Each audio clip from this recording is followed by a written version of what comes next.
Вчера во Државното училиште Димитар Влахов, кое што воедно училиште за деца и младенци со оштетен вид, беше промовиран прирачникот како при средба со слепо лице. Самиот прирачник е кратко упатство при контактот и за контактот со лицата со оштетен вид, кој што покажува дека сето тоа е многу едноставно доколку сме малку внимателни.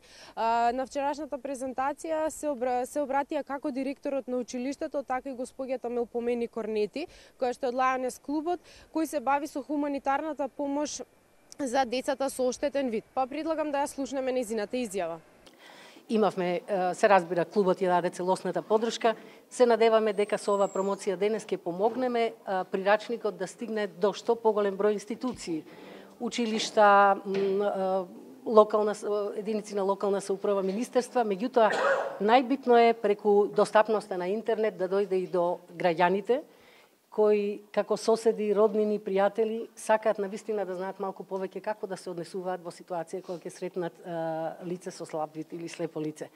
Имено точно тоа е поместено во оваа книшка и се надеваме дека навистина ќе допре до што поголем број читатели, дека ќе најде своја примена во практиката со единствена цел да бидеме вистински хумани. Многу мина сакаат, но не знаат како.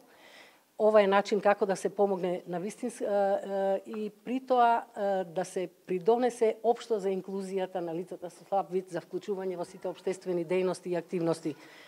Да, именно на вчерашната презентација беше изразено надеж дека токму со овој прирачник на сите оние кои што не знаат како да се обраќаат кон лицата со оштетен вид, токму со овој прирачник и во овој прирачник ќе го најдат одговорот кој што го бараат од соодветното однесување.